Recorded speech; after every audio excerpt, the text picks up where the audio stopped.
when we last left off, we were having a conversation about body dysmorphia. We were talking about your background as an athlete in high school Yes. and how you pulled both your hamstrings, was it? Yes. So I pulled the first one in 2013, and then I pulled the second one in 2014. I pulled the second one because I wasn't keeping up with like physical training, and I was still trying to run as if I wasn't injured at all. So the other one gave out in the middle of a race. So it was just like completely cakes for me. And at that point in my life, my mindset was really like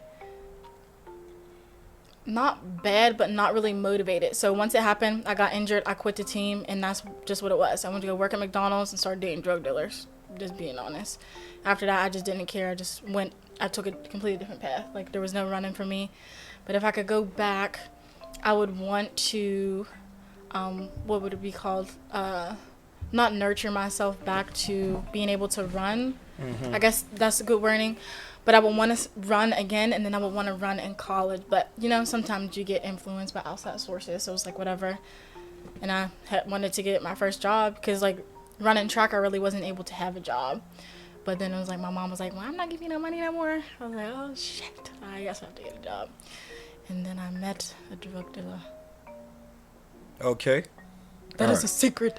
Right, it's clearly a secret. Right, okay. Well, I'm glad that you were able to move on from that life. Yes. I could tell y'all a good story about it. Okay. Well, so what was it about him that drew you to him initially? So super young, I was very insecure. I didn't come from a household that was really affectionate. So it was like, if anybody was like, Shay, you look cute, I was like, oh, thank you. Like it would just like blow my head up for a while. But with him, like, he made me feel cute. He made me feel wanted, this, that, and the third.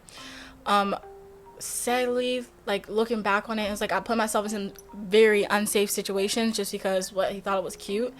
But what else? Eventually he did go to jail. There's a lot in between the story, which you can find out on my channel, but I let him woo me. He knew that I was an insecure girl, so he kind of just took advantage of that and was like, I would just say yes to whatever. Like, I was down for whatever. It's something I hid from my family until I think a year or two ago. Like, they didn't know that about me at all. Like, none of the stuff that I seen or none of the things I was doing.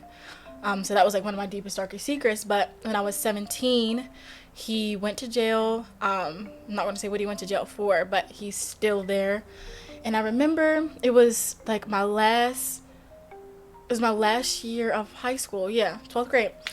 And my mindset was just like, not going to college. Like, I'm just going to keep working at McDonald's. Like, that's just what I'm going to do. I'm going to become a manager at McDonald's, That's where my head was at the moment. And I knew he went to jail. And I'm like, no, like, I'm holding him down when he gets out of jail. But it ended up becoming a situation where he wasn't getting out of jail. So he called me from jail. Never forget it. I was walking to the bus stop to go to work. And he's like, just so you know, like, I'm never getting out. Like, it's not looking good for me. But I just want to let you know, like, you're a smart girl. I took advantage of you. And you can really make something of yourself.